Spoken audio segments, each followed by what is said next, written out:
Ahora mismo hay 3, 4 empresas que controlan, que tienen el 70% de los datos de personas, de estados, de ejércitos. Todo algoritmo habla con una conciencia, la pregunta es la de quién. Recientemente un alto mando de la OTAN ha advertido de la dependencia precisamente de Europa de Palantir. Si tú a una máquina le dices, ayúdame a ganar la guerra, y en lo posible vamos a respetar los derechos humanos, cuando deje de ser posible respetar los derechos humanos para ganar la guerra, dejará de respetarlos. ¿Se están utilizando actualmente armas autónomas?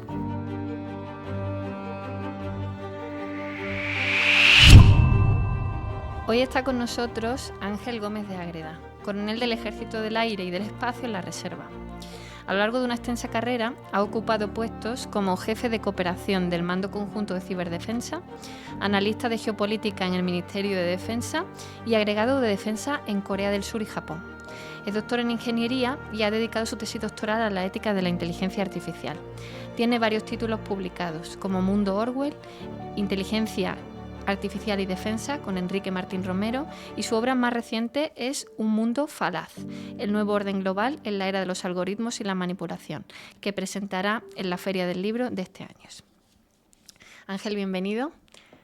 Muchas gracias por tenerme aquí. Muchísimas gracias por estar hoy con nosotros. Para empezar, te queríamos preguntar por el título de tu último libro, Un mundo falaz. ¿Cómo nace esta idea? ¿Es un poco un homenaje? ¿Es un guiño a Aldous Huxley, a Un mundo feliz? ¿Qué es lo que querías describir o cómo querías releer este clásico? Yo creo que el título describe muy bien cómo estamos viviendo el mundo actual. Y que el mundo actual se adapta mucho a un mundo feliz de Aldous Huxley, ¿no? Un mundo cada vez con mayores diferencias sociales, un mundo en el que cada vez el relato, la visión del mundo en el que vivimos está más dirigido desde arriba. Estamos viviendo en un mundo bastante huxleyano, si queremos, más que mundo Orwell, más que un mundo orwelliano en el que todo es en blanco y negro, todo es muy opresivo. Estamos viendo en un mundo en el que te dan muchas comodidades, pero a cambio normalmente de tu libertad. Entonces, es un guiño efectivamente al título de Un mundo feliz, de Huxley, adaptado al mundo de la desinformación en el que vivimos, por eso lo de un mundo falaz, e incluyo después pues, precisamente pues, las castas sociales como los títulos de los distintos capítulos.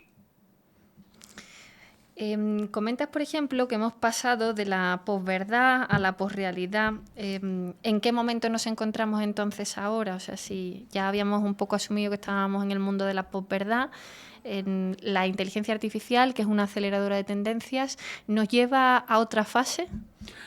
Hay algunos estudiosos que hablan de que la primera presidencia de Donald Trump coincide con el apogeo de la posverdad. Como dices, efectivamente es una fase anterior, hace 5 o 10 años, en la cual vivíamos en un mundo en el que sabíamos cuál era la realidad, en el que nos interesaba saber cuál era la realidad, pero que había tecnologías que permitían distorsionarla y generar esa posverdad, ¿no? Una verdad fabricada. Una no verdad fabricada y que hacían pasar por verdad. El segundo mandato de Donald Trump lo hacen coincidir con el apogeo, con la llegada de la posrealidad, en la cual el problema es que ya no nos interesa saber cuál es la realidad, ya no nos importa. Lo que queremos es un relato coherente, lo que queremos es que nos cuenten una historia, que nos cuenten que haya una narrativa que nos convenza, independientemente de que encaje con el mundo exterior. ¿Por qué? Porque cada vez vivimos más dentro de las pantallas, cada vez vivimos más ajenos a lo que es el mundo real. Entonces, hemos pasado de querer saber y que nos puedan engañar a ni siquiera querer saber. Claro, pero si no queremos saber, entonces, ¿cómo salimos de ahí?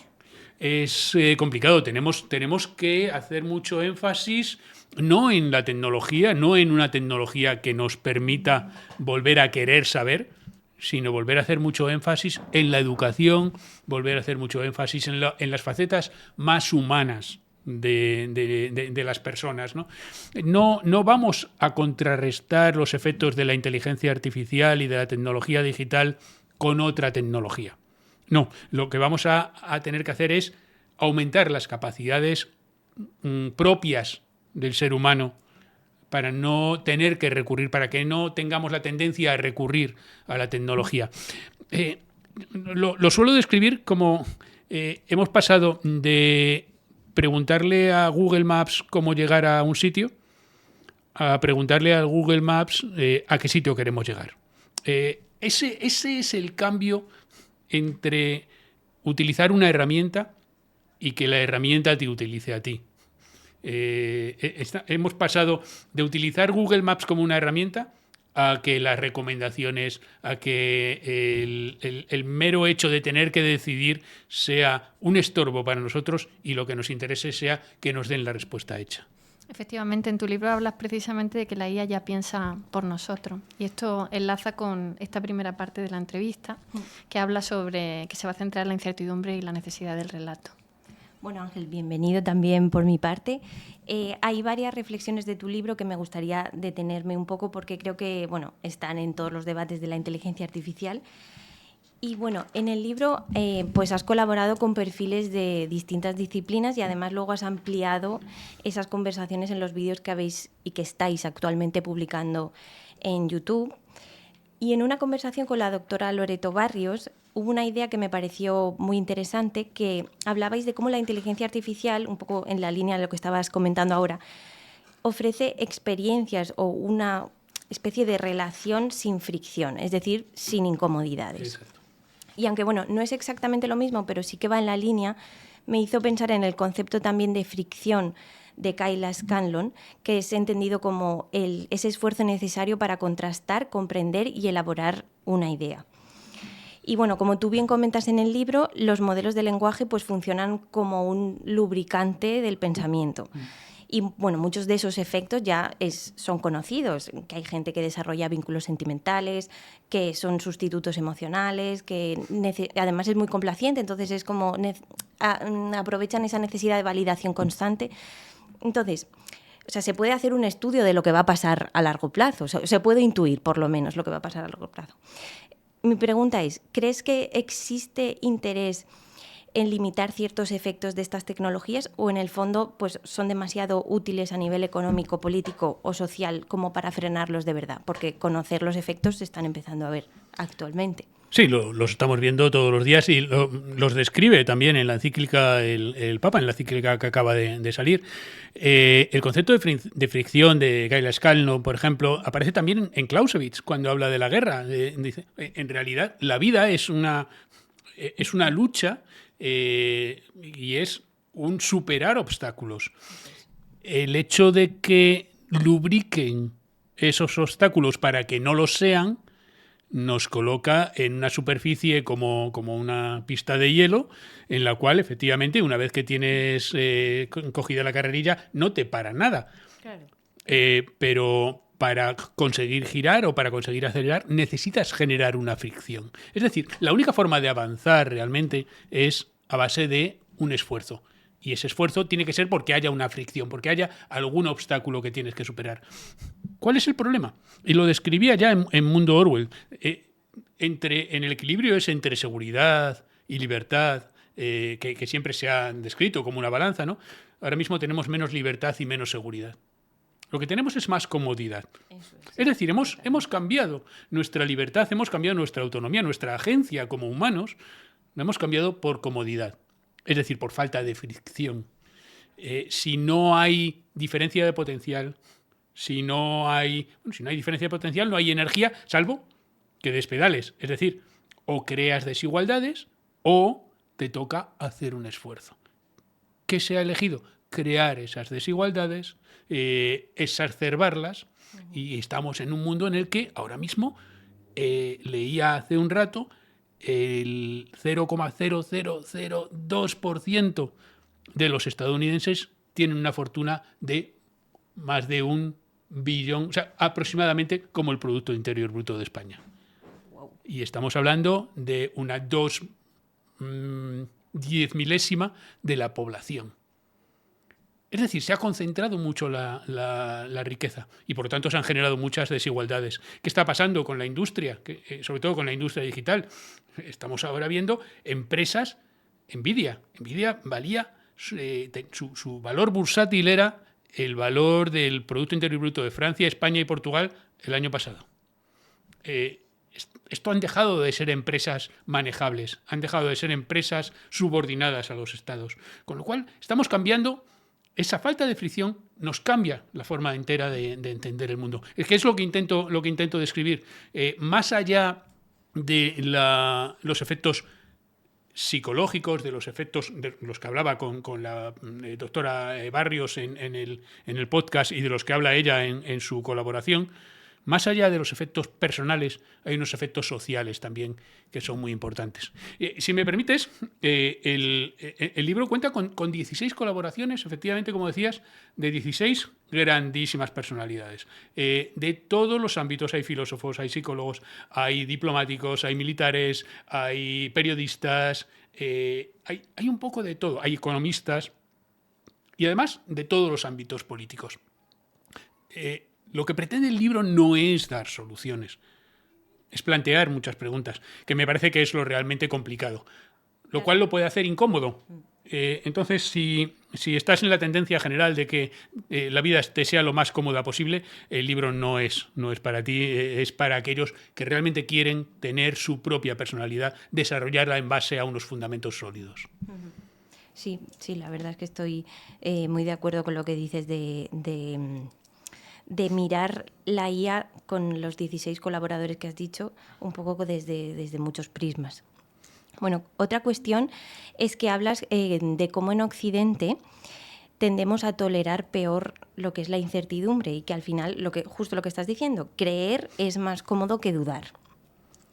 Y da la sensación, pues eso, que modelos de lenguaje pues se adaptan perfectamente a este vacío, porque lo que devuelve son respuestas inmediatas y aparentemente seguras.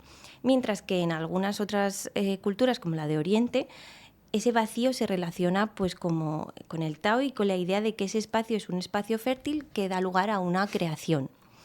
Tú, además, que has vivido en Japón y en Corea del Sur, me preguntaba hasta qué punto realmente existen diferencias culturales en cómo se relacionan con el fenómeno de la IA generativa, o si a veces caemos en, como planteaba Edward Said con el concepto de orientalismo, en esa tendencia occidental a proyectar sobre Oriente una imagen pues más espiritual o más exótica de la que quizá realmente es. Bueno, precisamente Orientalismo es una obra un tanto disruptiva y extrema, ¿no? Pero lo que sí hablo muchas veces en el libro es de ese eurocentrismo que tenemos en nuestra forma de entender el mundo.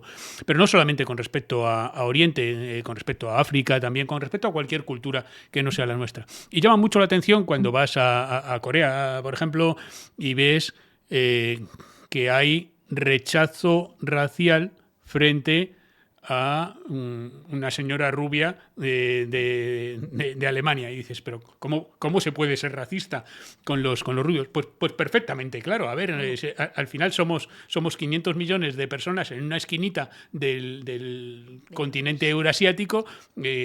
¿Por qué vamos a ser nosotros la referencia de todo lo demás? Y lo somos por nuestra mentalidad. Y efectivamente lo del vacío que sirve para llenar, es importantísimo. Aburrirse es una clave absoluta. Es una clave porque si no hay vacío no tienes nada que mover. Y de hecho, a mí esto me recuerda, no sé, la máxima que tenía Miguel de Unamuno, ¿no? Prefiero la verdad que la paz. Es decir, la recoge en tu libro. También está en el libro, efectivamente, está escrita en la fachada de la casa del rector de la Universidad de Salamanca, justo al lado de la rana de la fachada de la universidad. Y lo dice porque la paz, en realidad, es decir, el estatismo, cuando ya no hay dónde moverse, cuando no tienes necesidad de moverte, te quedas parado y lo que no evoluciona, lo que no se mueve, acaba muriendo. Entonces, tiene que haber, lo que decíamos antes, esa dinámica, esa dialéctica, ¿no?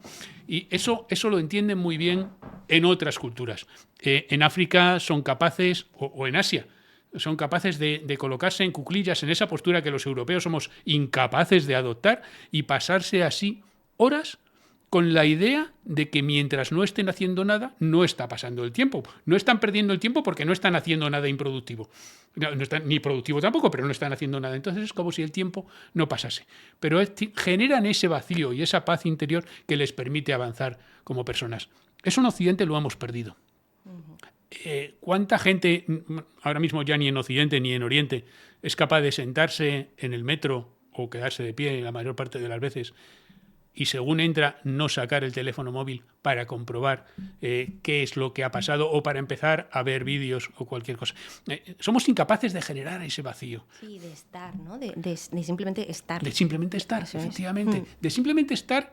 Es que simplemente estar es importante. Sí, sí. Y claro, el problema es cuando no tienes tiempo para asentar los pensamientos. Y en eso se basa muchas veces también la posrealidad, en esa facilidad que tienen los medios digitales para llenar ese hueco que sería un vacío con contenidos irrelevantes. El problema no es tanto la mentira como el ruido blanco, como esa falta de verdad, pero llena de contenidos irrelevantes que te tienen entretenido y que no te dejan realmente asentar lo que es importante. No te dediques a ver 10.000 vídeos.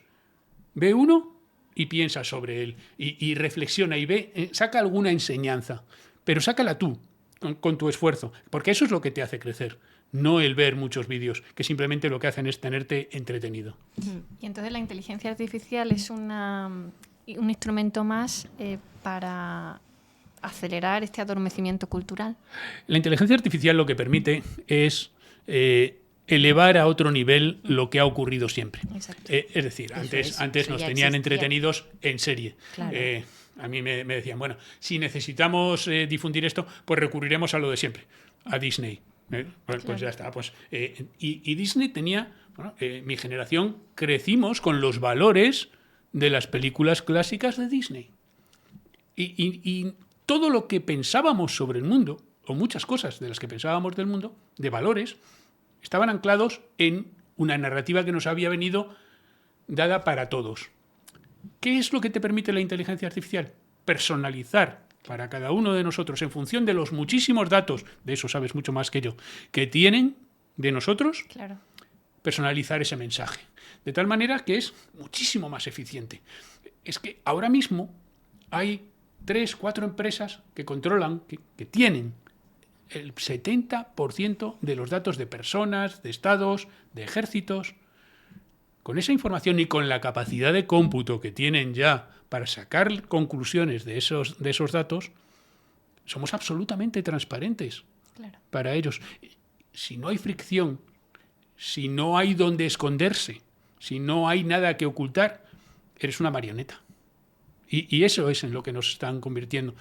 Por eso es importante pues, cortar los hilos y hacer el esfuerzo de mover nosotros el brazo en lugar de que sea el hilo de la marioneta el que nos mueva.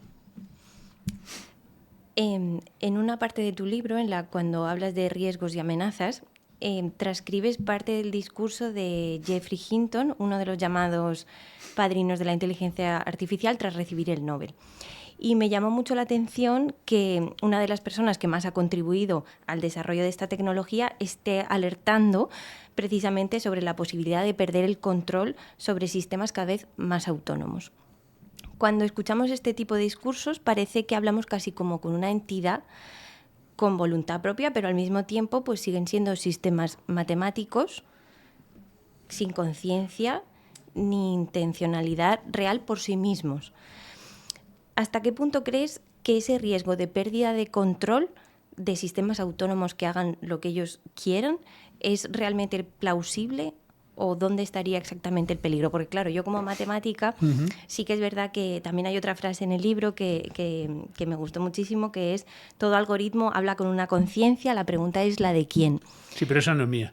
Ya, pero está puesta en, Sí. en una de los inicios. Claro, a mí cuando hablan de que están perdiendo, de que puede haber de que ellos tomen el control, no me gusta que hablen como que la máquina sea la responsable de tomar ese control, cuando eso no es así. Efectivamente, eso es mentira. Me parece que la última frase del libro dice: no me preocupa una inteligencia artificial 1000 veces más inteligente que un ser humano sino un ser humano estúpido manejándola. El peligro no está en la máquina, está en la capacidad del que maneja la máquina para alterar tu forma de pensar. Muchas veces las declaraciones sobre la peligrosidad de la inteligencia artificial no dejan de ser publicidad. Lo vemos en el juicio que acaba de terminar ahora entre Elon Musk y Sam Altman, que estaban echándose en cara que OpenAI había nacido como una non-profit, que era algo benéfico. Anthropic juega mucho también con esa preocupación ética de del entrenamiento de los algoritmos para que resulte un sistema ético. De hecho, el cofundador de Anthropic estaba precisamente con León XIV en la presentación de la encíclica. Hay uno de los capítulos dice: ética para humanos, instrucciones para máquinas. Las máquinas responden a las instrucciones. Hay dos peligros: que no sepamos programarlas adecuadamente, o que no les introduzcamos los datos adecuados para entrenarlas. Y segundo, que no sepamos controlar el resultado de las máquinas. Yo el peligro de Terminator no lo veo. El peligro de que se produzca ese momento Skynet en el que la máquina toma conciencia de sí misma, no lo veo. No lo veo por lo menos en muchísimo tiempo. Lo que sí veo a muy corto plazo es esa capacidad aumentada de unos pocos empresarios muy peculiares, y me imagino que hablaremos de alguno de ellos, con unas ideas muy radicales, sí, y con un poder enorme basado en precisamente la generación de estos algoritmos y sobre todo la posesión de esa enorme cantidad de datos sobre todos nosotros. Ángel, además de obviamente recomendar leer tu libro para un poco que entienda la gente, que estemos más alertas, ¿no? Que tengamos más capacidad crítica, ¿podrías dar algunos pequeños consejos prácticos para cómo manejarse con la inteligencia artificial o cómo entender todo este fenómeno? Que yo creo que todo el mundo habla de inteligencia artificial, pero a casi todo el mundo le cuesta mucho entenderla. Yo no recomiendo leer mi libro. Yo en el prólogo lo que recomiendo es leer mi libro, romper el libro en pedacitos, así como una y volver a unirlo, técnica japonesa, como en el kintsugi, ¿no? En la técnica esa, sí, en la que unes con hilos de oro, claro, después los pedacitos, y hacerlo tuyo. Claro, pero primero hay que leerlo. Claro, pero leerlo como tal no es suficiente. Lo importante es hacer tuyo, ajá, el libro. Es decir, lo que sea que saques del libro, que será personal para cada uno, trabajarlo interiormente y sacar tus propias conclusiones. Porque sería contradictorio con lo que estoy diciendo en el libro pensar que yo aquí te estoy dando la solución a tus problemas. No, la solución a tus problemas la tienes que sacar tú. Yo lo que te puedo estar dando a lo mejor es una posibilidad de ver cuál es el problema, alguna pista de cómo resolverlo. Y la pista, que es la segunda parte de tu pregunta, sería: utiliza la inteligencia artificial como herramienta. No le pidas a la inteligencia artificial que haga tu trabajo. No le pidas que te elabore un discurso. Dile, ¿qué puntos crees que sería relevante tocar en un discurso que contuviese o que vaya dirigido a este público? Coge esos puntos, coge los puntos que te dé otra, coge tus propias ideas y elabora tú el discurso. Que luego te ayude a estructurarlo, sí, pero como herramienta, pero que el esfuerzo tuyo siga estando ahí. No lo utilices para evitar el esfuerzo, sino para apoyar tu esfuerzo. Es una amplificación de... Efectivamente. Es que entendemos, ¿no? Sí. Yo lo veo al final como el que tiene un profesor, ¿no? Que sí, tienes el profesor en casa, ¿no? A lo mejor, y te puede hacer los deberes o te puede servir para que tú entiendas mejor cómo hacer tú los deberes, ¿no? Claro. O cómo... Pero no lo tomes como un tutor. Tú eres el tutor, en todo caso.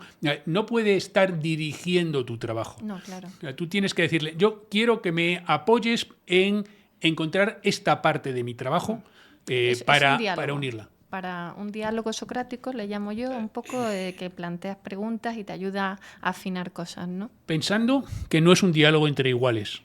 Pensando que es un diálogo en el que tú eres la parte inteligente y por lo tanto la parte que hace las preguntas. Porque dar respuestas al final es consultar una bibliografía, consultar una base de datos, que es lo que hace la inteligencia artificial, y elaborar una respuesta a la pregunta. Lo que tienes que hacer es esforzarte por hacer la pregunta más relevante en cada momento. Entonces, ese prompt engineering, esa disciplina que te enseña a hacer las preguntas correctas, es muy importante y vamos a tener que aprenderla todos. Pero sobre todo es tener la mentalidad de prompt engineer. Sí. ¿No? De ser el que hace preguntas inteligentes a una máquina que simplemente lo que hace es facilitarte el acceso a muchísimos datos que tú tardarías mucho en encontrar. Claro. Ángel, ¿y el uso de los datos personales con las herramientas de inteligencia artificial? Es tremendamente peligroso. El problema del uso de tus datos o el uso de tu propiedad intelectual incluso es que pierdes la propiedad de ella. En ese sentido es un problema legal, de alguna manera, porque la legislación en Estados Unidos exime, por ejemplo, a las redes sociales de la responsabilidad de edición que tienen los periodistas. Con lo cual, las redes sociales no tienen ninguna responsabilidad sobre lo que se publica ahí. Pasa un poco lo mismo con la inteligencia artificial. OpenAI precisamente tuvo que pagar una multa, no sé si eran 4.500 millones de dólares, porque había copiado ilegalmente, o sea, había pirateado, me parece que era 3 millones de obras. Y tuvo que pagarle 1.500 euros, o era al revés, ¿no? O eran 1,5 millones de obras. A los autores. Claro, 4.500 millones para OpenAI, que está ganando miles de millones prácticamente cada trimestre. Merece la pena copiar. Evidentemente, claro, cuando los pagas 5 años más tarde, después de que haya un juicio, le ha salido muy rentable. Claro. A ti, el que te paguen los 3.000 euros o los 1.500 euros te soluciona poco. Porque acaba de poner todo tu conocimiento, todo tu esfuerzo, a lo mejor de una vida, de elaborar un libro o de meses de hacer un artículo, lo acaba de incluir dentro de su conocimiento y hacer lo propio. Con lo cual, el desequilibrio es enorme. Sí. Y una última pregunta ya para acabar esta parte de la entrevista. Justo estás hablando de temas de que tú le preguntas algo a la inteligencia artificial y accede a una base de datos, ¿no? Entonces, bueno, yo como científica de datos, como te he comentado antes de la entrevista, pues una parte de mi trabajo es cuando entrenamos un modelo, el que sea, pues comprobar que esos datos pues no tengan ciertos sesgos en cuanto a variables, digamos, sensibles, que puede ser sexo, nacionalidad, etcétera. Y bueno, la realidad es que esos sesgos pues siempre están ahí, pues porque son hijos de su creador, por así decirlo. Y es un reflejo histórico de cómo la sociedad pues, ha tomado decisiones, distribuido oportunidades, etc. Tengo entendido que además has trabajado bastante esta parte de la ética, ya que tienes una tesis doctoral sobre ello. ¿Qué conclusiones has sacado después de profundizar tanto en este tema? Bueno, la primera y más evidente es que la inteligencia artificial no es nunca neutral, porque tú te dedicas a eliminar sesgos de los datos desde tus propios sesgos. Tú ahora mismo estás eliminando o estás corrigiendo una serie de sesgos que hace 50 años eran distintos. Por eso me gusta mucho lo que has dicho. Es un resultado de una experiencia histórica y de un momento histórico concreto. Entonces, no esperemos nunca que la inteligencia artificial vaya a ser neutral. Y luego entran dos factores. No solamente son los datos que se utilicen para el entrenamiento, sino también el modelo de procesamiento que utilice el algoritmo con respecto a esos datos. Si tú, yéndonos un poco a mi terreno, si tú a una máquina le dices ayúdame a ganar la guerra, y en lo posible vamos a respetar los derechos humanos, cuando deje de ser posible respetar los derechos humanos para ganar la guerra, dejará de respetarlos. De hecho, las máquinas hacen trampas jugando al ajedrez o jugando a cualquier cosa. Cuando las reglas se contradicen con la instrucción que tiene o con el objetivo que tiene, empiezan a hacer trampas. Simplemente para cumplir el objetivo. Claro. Entonces... como nuestras propias mentes. Como nuestras propias mentes nos hacen trampas. Y está también en la contribución, ¿no? El autoengaño, en la contribución de Loreto Barrios. Somos los primeros que nos hacemos trampas. Y es curioso porque hemos intentado replicar nuestra mente en una inteligencia artificial, con lo cual estamos introduciendo sobre nuestros propios sesgos, estamos introduciendo las imperfecciones propias de cualquier creación humana que, pues, lógicamente, pues, no lo vamos a hacer al 100% perfecto. Creo que no vamos a eliminar nunca los sesgos. No del todo. Sería malo eliminar los sesgos. También quién decide qué es eliminar los sesgos, ¿no? Claro, ¿quién y cuándo? ¿Y porque cuándo? efectivamente Claro. cambia radicalmente. Ahora mismo los sesgos que estás eliminando en Europa, en Estados Unidos se consideran woke. Ya, Por ejemplo, claro. Entonces, ¿quién, cuándo y dónde los elimina? Porque va a cambiar mucho. Y además tampoco nos interesa eliminar los sesgos. A ver, escribí un artículo, por ejemplo, que se titulaba Máquinas imperfectas. Yo no quiero ser perfecto. Entre otras cosas porque, volvemos a Unamuno, ¿no? Si fuera perfecto, ¿cuál es el siguiente paso que tengo que dar? Ya se ha acabado la evolución. Al día siguiente me muero. Me muero por falta de evolución. Con lo cual, de lo que se trata es de esa dinámica de un paso adelante y un paso atrás, de ir buscando tu camino en cada momento, mucho más que de conseguir la perfección, mucho más que de acabar con los sesgos. Se trata de que los sesgos que tenga la máquina se correspondan con aquello que tú quieres, con aquello que tú sientes, que te apoye para ser más tú. Claro. Y no para privarte de ser tú. Pero es cierto que, pues, a nivel sociedad, por ejemplo, yo hice un ejercicio hace un par de meses que era ponme una persona que limpie. Sí. Y aparecía, pues, una chica que limpia. O sea, me refiero que sí que es verdad que no hay que eliminar los sesgos, pero sí que creo que el hecho de eliminar va con nosotros, va con la evolución a nivel de derechos, supongo, ¿no? Sí, pero no sé si recuerdas, hubo un momento en el que programaron un modelo de inteligencia artificial para que resaltase la diversidad racial y de género, y entonces le dijeron que sacase una imagen de Julio César y aparecía negro. Dices, las series de ciencia ficción hacen lo mismo. Claro, dices, a ver, una cosa es que no introduzcas sesgos exagerados y otra cosa es que no reflejes la realidad. Claro, sí, eso es cierto. Pero bueno, ya como último comentario, pues creo que una de las de lo que quieres transmitir en tu libro también es que la sociedad sepa que no hay una neutralidad tecnológica. No la hay, no la va a haber. Claro. Y probablemente no sea deseable. El problema no es que no haya neutralidad tecnológica, es quién está decidiendo esos sesgos. Y hoy por hoy los sesgos los están decidiendo muy poca gente y en función de unos intereses muy concretos. El problema fundamental es que esta gente además tiene su propia agenda. Claro. Y que es contraria a los intereses, primero, de aquellos países en los que no están asentados y, segundo, de aquellas personas que no son ellos, exactamente.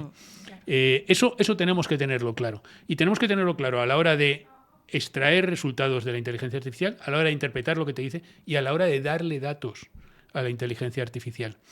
Eso pasaba ya antes con los buscadores. Si tú entrabas en una sesión de Google con tu perfil o entrabas con otro perfil o sin darte de alta en un perfil, el resultado que obtenías en la búsqueda era distinto.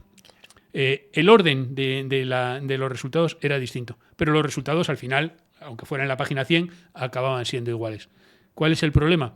Que ahora le estamos preguntando directamente, en el caso de Google, a Gemini, que nos dé un solo resultado. Estamos apretando el botón de voy a tener suerte, ese que salía antes en el buscador de Google, en el que nos daba solamente un resultado. Claro, libro, sí. Entonces nos estamos restringiendo a un solo resultado, que es el que decide alguien que ha programado ese algoritmo que nos dé. Con lo cual estamos poniendo, otra vez, nuestra libertad en manos de alguien a cambio de la comodidad de no tener que decidir cuál es el resultado bueno. Bueno, Ángel, y como es tu especialidad y también la mía, pues me gustaría hablar del bloque de geopolítica que dedicas en tu libro a la inteligencia artificial. Voy a empezar con una pregunta muy típica, pero también a la vez importante. ¿Cuáles son los principales factores en la gran competición entre Estados Unidos y China, las dos grandes superpotencias, las dos únicas superpotencias de la inteligencia artificial? Bueno, en primer lugar, creo que la aproximación que tienen los dos países es radicalmente distinta. Sí. Y parten de fortalezas distintas, pero sobre todo de objetivos también distintos. Estados Unidos tiene una enorme fortaleza en cuanto a la parte de desarrollo tecnológico. Computación, por ejemplo. ¿Perdón? Computación. Sí, Sí, quieren ser los mejores, ¿no? A nivel tecnológico. Tienen ambiciones industriales y tecnológicas diferentes. de ser los primeros. Eso. Sí, y la idea de frontera, ¿no? Efectivamente, de estar en el último paso, en estar un modelo por delante de la competencia siempre. Uh-huh. De hecho, lo hemos visto ahora con la visita del presidente Trump a China, cómo estaban pretendiendo vender ya el H200, el penúltimo modelo de Nvidia, pero siempre dejándose ellos la ventaja tecnológica sobre los demás. Y además con un objetivo muy a corto plazo, normalmente comercial y de competencia económica. Sí. China está más enfocada en la empleabilidad, la integración de la inteligencia artificial, en las soluciones a pie de calle de cada una de las soluciones basadas en sus modelos o basadas en los modelos americanos. Pero lo que vemos es como los resultados de la inteligencia artificial llegan a China mucho antes y en mucha mayor diversidad de lo que llegan a cualquier otro sitio del mundo. El cambio es importante. En Estados Unidos pueden estar avanzando tecnológicamente muy rápido, pero los que le pueden estar sacando más partido, a lo mejor van a ser otros que sean capaces de emplearlos. Claro. Lección para el resto del mundo. ¿Necesitas ser el que tiene la mejor tecnología o necesitas ser el que emplea mejor esa tecnología? Uh-huh. ¿Necesitas un F-35 o necesitas un enjambre de drones mucho más baratos que te vayan a hacer el mismo trabajo?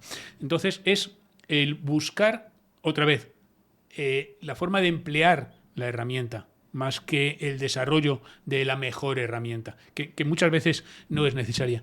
Eso se refleja en las estrategias de los dos países en cuanto a inteligencia artificial y en general de las estrategias de seguridad de los dos países, como una pone el foco más en avanzar lo más rápidamente posible, la otra, digamos, una avanza en vertical lo más lejos posible, la otra avanza en horizontal, barriendo cuanto mayor espectro mejor. ¿Y tú cómo lo ves? Porque China se tiene puesto el año 2030, me parece que es para convertirse en la primera superpotencia de IA, superando a Estados Unidos. China le gusta mucho lo de ponerse fechas concretas, 2021 el centenario del partido, 2035 para ese estadio intermedio, 2049 para ser la potencia, digamos, para alcanzar un estado, digamos, de superpotencia, sobre todo a nivel interno. Uh-huh. China no mira tanto hacia afuera como hacia adentro. Una pregunta muy recurrente estos días. ¿Y puede afectar lo de Oriente Medio a el momento en el que China invada Taiwán? Mi respuesta está muy clara, ¿no? China sabe qué día va a invadir Taiwán desde hace 30 años y no lo va a cambiar por el hecho de que haya una oportunidad ahora o no la haya. O sea, China tiene una hoja de ruta marcada. A ver, no sabe cuándo va a invadir Taiwán ni si lo va a invadir, pero vamos, tiene muy claros sus objetivos y los plazos en los que va a hacer. Normalmente se adelanta a los plazos. Uh-huh. China ahora mismo está desarrollando semiconductores, está desarrollando... Habla, por ejemplo, para 2030, precisamente, habla de conseguir una capacidad en semiconductores equivalente a 1,4 nanómetros en su desarrollo propio, el de Huawei, que es pues más avanzado de lo que tiene ahora mismo los que está desarrollando TSMC en Taiwán. En Taiwán, sí. En cualquier caso, ¿es tan relevante el hecho de que tengas 1,4 o 1,6 nanos? Pues posiblemente no sea tan relevante. Lo que China pretende es ser autónoma, tener su capacidad propia para desarrollar esa inteligencia artificial, porque ya la implementación de los resultados ya la va haciendo sobre la marcha. Entonces, yo creo que China, la competición, la idea de competición que tiene China es muy distinta a la que tenemos en Occidente y muchas veces la malinterpretamos en ese sentido. Uh-huh. Y bueno, también quería que habláramos un poco sobre las alianzas en el ámbito de la inteligencia artificial, que mencionaras cuáles te parecen las más interesantes. Y me gustaría también, pues recientemente ha estado Putin con Xi Jinping, también creo que hay una cierta colaboración, aunque también quizá aumentando la dependencia que Rusia ha tenido o está teniendo en estos últimos años con China, sobre todo desde la invasión de Ucrania. Quería que me contaras un poco cómo lo ves. Las grandes revoluciones suelen ser el resultado de un salto cualitativo en las comunicaciones y un salto cualitativo en la energía. Curiosamente, China está desarrollando mucho sus comunicaciones digitales. Incluso, hablábamos antes de empezar de los sistemas de comunicaciones cuánticas, donde China es uno de los pioneros. Rusia tiene inmensas capacidades en cuanto a energía. China está desarrollándolas por su cuenta en cuanto, más que en generación, que también el 90% de los paneles solares ahora mismo se fabrican en China, con tecnología propia de China. No están copiando, están innovando. Sí. En baterías van 5 generaciones por delante de Occidente. Es decir, China está ahora mismo vinculando esas dos revoluciones que dan lugar a un cambio en cómo viven las sociedades. Me preguntas por alianzas. Yo no te diría alianzas entre países, te diría alianzas entre tecnologías, te diría alianzas entre países y empresas, alianzas entre empresas. Uh-huh. Muy relevante, por ejemplo, las inversiones cruzadas que se están produciendo ahora dentro de Estados Unidos entre las empresas de datos, las empresas de inteligencia artificial, las empresas de computación, las empresas de energía, las disrupciones que ocasiona eso en el mercado y en las finanzas en Estados Unidos. Entonces yo creo que las alianzas hay que entenderlas más como sistémicas, como algo que afecte a la forma en la que va a ser el mundo, mucho más que alianzas formales entre países. Sobre todo porque vamos hacia un mundo sin alianzas y vamos hacia un mundo en el que el multilateralismo y las decisiones multilaterales, las decisiones en un seno como Naciones Unidas, está siendo sustituido por el minilateralismo, por alianzas muy concretas para un objetivo específico y que después se rompen. Los BRICS. Pues los BRICS tienen muy claro que lo que quieren es evitar el hegemonismo estadounidense, por ejemplo. Pero para otras muchas cosas, pues evidentemente China e India tienen sus disputas, todos los países tienen sus disputas entre sí, pero para determinados objetivos se unen. El Quad, en el que está Japón, Estados Unidos, Australia e India, nace del tsunami famoso de Indonesia en las Navidades de 2004 y se mantiene en estado larvante hasta que llega a desarrollarse para un fin específico el nacido de la doctrina de Shinzo Abe, ¿no? Del Indo-Pacífico libre y abierto, ¿no? Sí. Entonces, pero solamente sirve a esa función concreta. Con lo cual las alianzas ya no van a ser esos bloques que teníamos durante la Guerra Fría, sino que van a ser mucho más, tipo Kahneman, ¿no? mucho más líquidas, mucho más fluidas. Pues, y ahora también quería hablar de algunas cuestiones de actualidad. Ayer estuviste con Alfa y Omega para hablar sobre la encíclica de su santidad, del Papa León XIV, y quería un poco que a lo mejor en un sentido crítico me dieras tu visión. Mi primera impresión fue que si le metes la encíclica Magnificat Humanitas a ChatGPT y le dices, hazme un resumen, te devuelve la encíclica. No le sobra ni una coma. Está realmente muy bien escrita. No he tenido tiempo de leerla entera. La parte que he leído va exactamente al grano, es muy concreta. Toca todos los temas. Toca todos los temas, yo también lo pienso.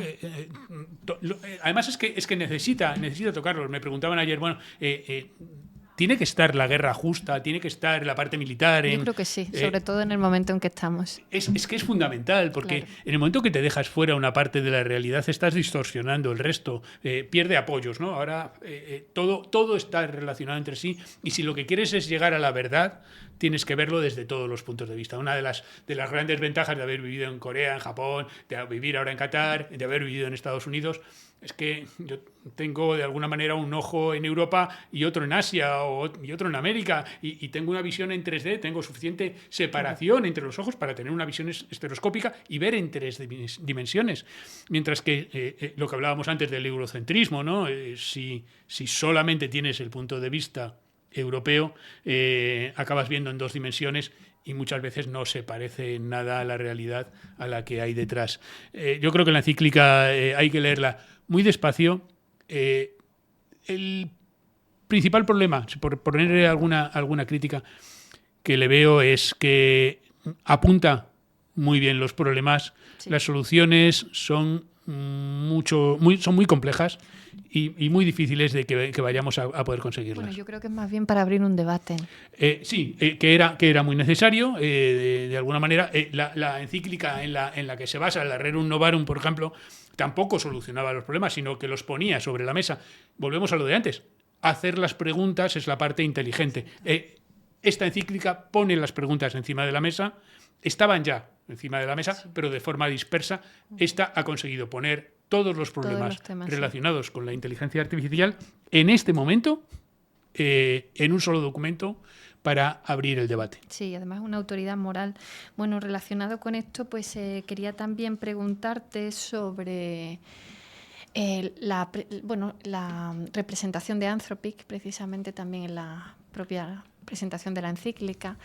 Y bueno, pues de lo que sabemos o de lo que creemos saber sobre Mythos, y si eso es un cambio de paradigma, si es el inicio de cómo puede ir esto desarrollándose a partir de ahora, con descubrimientos que sean un turning point total, que lo cambien absolutamente todo, que se conviertan fundamentalmente en una superconcentración de poder cada vez más reducida.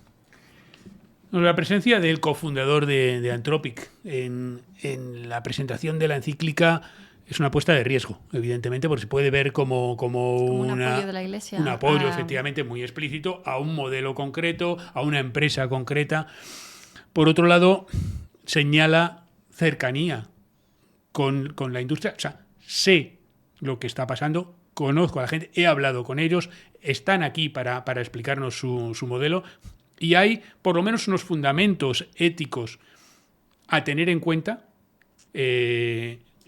Precisamente Anthropic sacó, iba a decir un catecismo no, sacó una constitución de la inteligencia artificial hace unas semanas, unos meses, en lo que venía a decir lo mismo, venía a acabar en la misma disyuntiva que la encíclica. Estos son los problemas, no los tenemos todos solucionados, no sabemos cómo solucionarlos todos. De alguna manera es incorporar al debate también a la industria. Una apuesta arriesgada, llevada con mucha elegancia y llevada con mucha moderación. Hay que tener en cuenta que precisamente la persona que estaba allí representando a Anthropic no es católica, y por lo tanto no estaba en calidad de miembro de la Iglesia, sino que estaba en su calidad únicamente de representante de una industria. Sí, bueno, representante de una industria con unas características muy, muy concretas, porque se han enfrentado al Pentágono. Ellos han sido, digamos, de las empresas más punteras que han puesto una serie de límites éticos. Yo creo que por eso no estaban un poco allí. Una pregunta para poner a la gente en contexto y tal, en que cuando has dicho que ha puesto límites, ¿a qué te refieres? Bueno, pues que Anthropic, en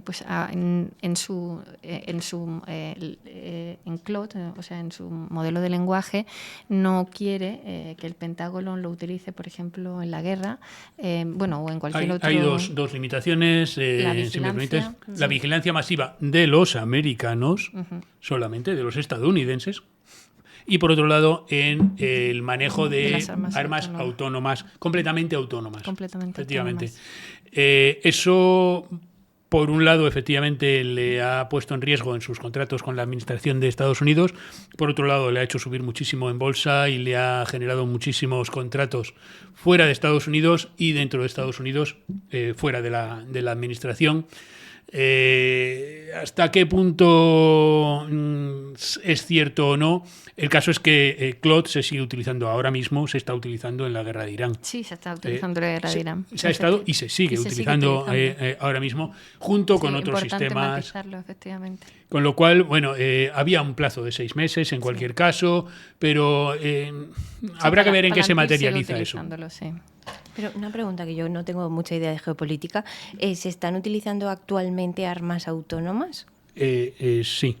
Claro.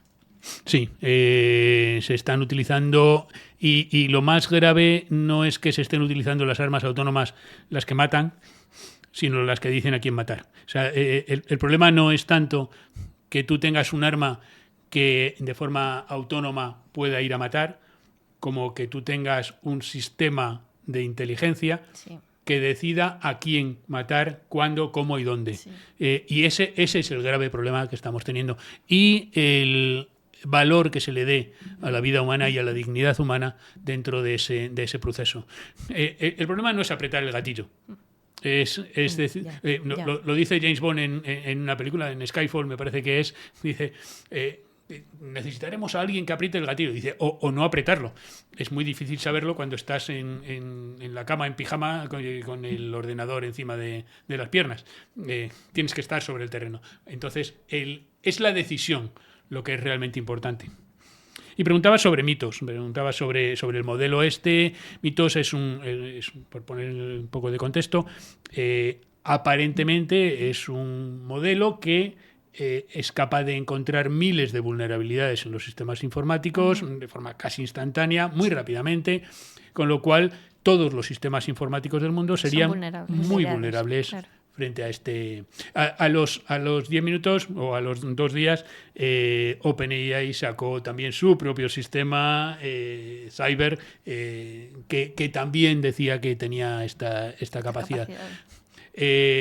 Lo que ha hecho Anthropic es repartirlo solamente entre una serie de empresas, desarrolladores de programas, de software, para que puedan utilizarlo de forma defensiva claro. y no ofensiva. Claro. ¿Dónde está la barrera entre lo defensivo y lo ofensivo? Y además, claro, las que se protegen solamente son un puñado de empresas, creo que eran unas 40 y todas estadounidenses. ¿Y qué pasa con el resto? Claro.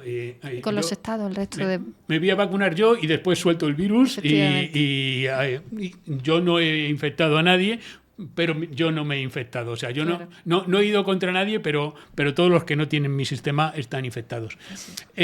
¿Esto es cierto o no lo es? Bueno, esto lo vamos a ver constantemente y lo llevamos viendo toda la vida. Se encuentra un adelanto tecnológico, se contrarresta inmediatamente con una defensa que lo suprime o que lo mitiga. Vuelve a aparecer otro artefacto ofensivo y estamos en esa dinámica constantemente. El problema ahora mismo es que ya no estamos hablando de lanzas y escudos, ya no estamos hablando del bronce contra el hierro, estamos hablando de sistemas que van más allá de las capacidades humanas en cuanto a la toma de decisiones.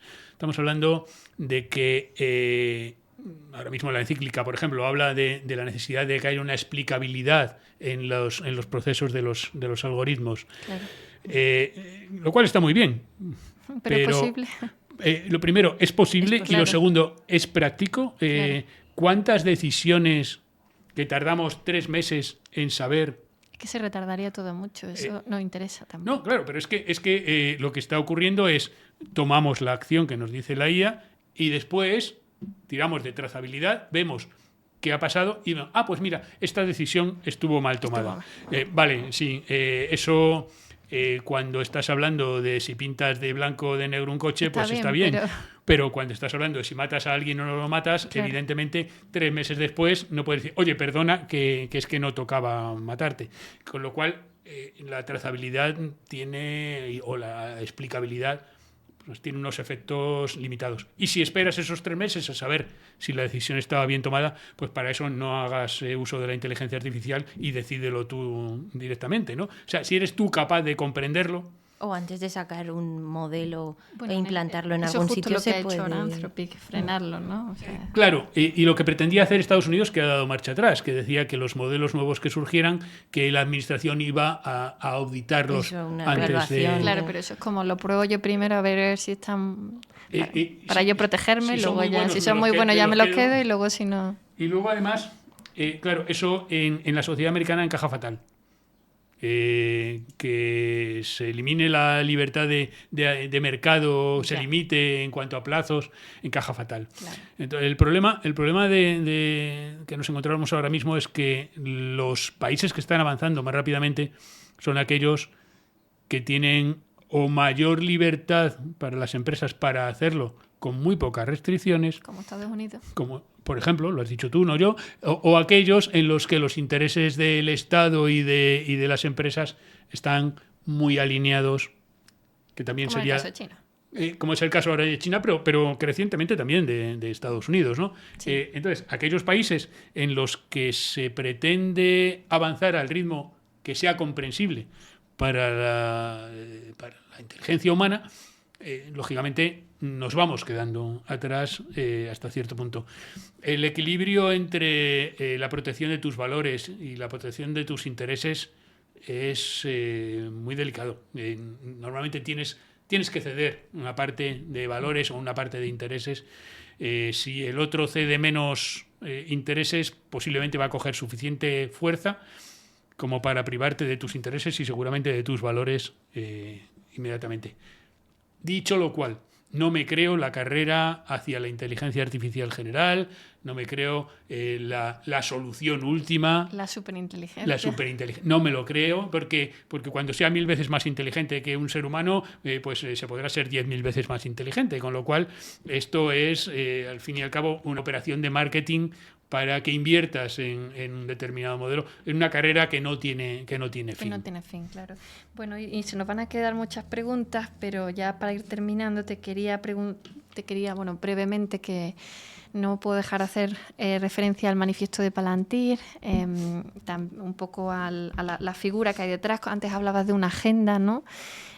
Quería que me explicaras un poco qué hay detrás de esta agenda de un gigante tan importante como Palantir. Recientemente un alto mando de la OTAN ha advertido de la dependencia precisamente de Europa de Palantir, de la tecnología de Palantir.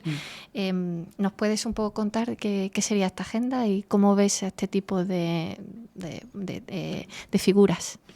Palantir es el sueño de cualquier dictador, es el sueño o de cualquier organización que quiera hacer las cosas de la manera más eficiente posible. Es una máquina capaz de agregar todos los datos disponibles o los más relevantes y de extraer conclusiones en tiempo real. Se está utilizando en la guerra y se está utilizando también en la generación del relato. Es tan potente, sobre todo porque actúa sobre datos y sobre el ADN, de alguna manera, digital de las personas. Es decir, está controlando, es capaz de controlar lo que pensamos. Detrás de esta empresa hay 2 personajes tremendamente interesantes, Peter Thiel y Alex Karp. Sí. Hay alguno más que también es muy interesante. Filósofos, curiosamente, con una tremenda formación.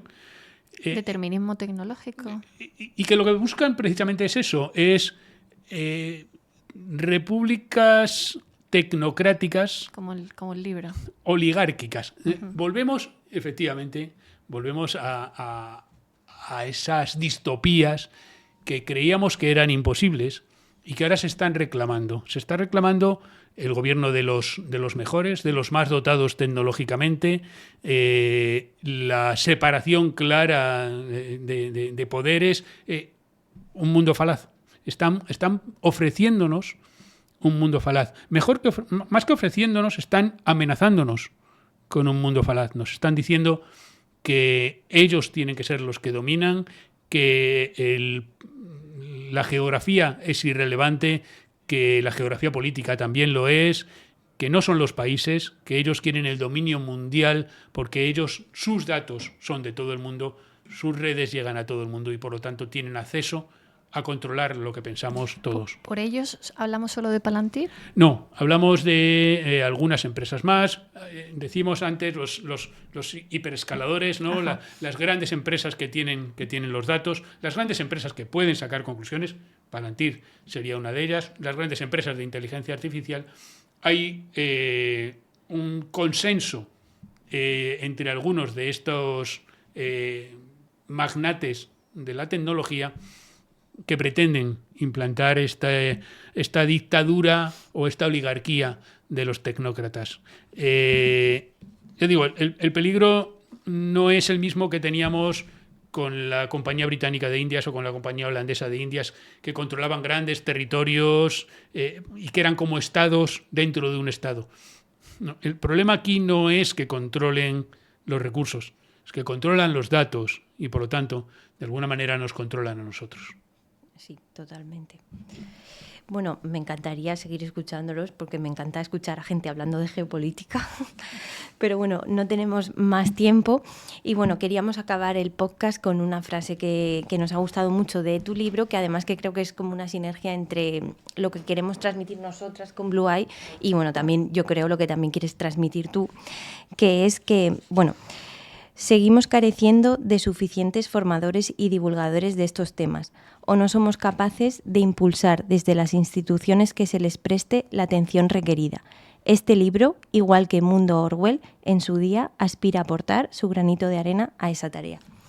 Te damos las gracias por haber venido, por haber sacado ese huequito en tu apretada agenda. Y nada, a mí me ha encantado la conversación, yo creo que gracias. Que a ti segura también. Que a nuestros oyentes también les va a encantar. Y es un gran apoyo. Gracias por la labor que hacéis. Porque... y gracias por venir desde Qatar a explicarnos todo esto. Bueno, es un placer venir desde Qatar, siempre es un placer venir aquí.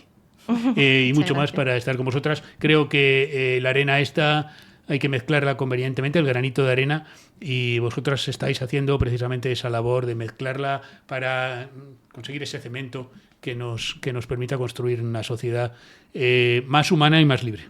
Muchas gracias, Ángel. Gracias. Nos quedamos con eso.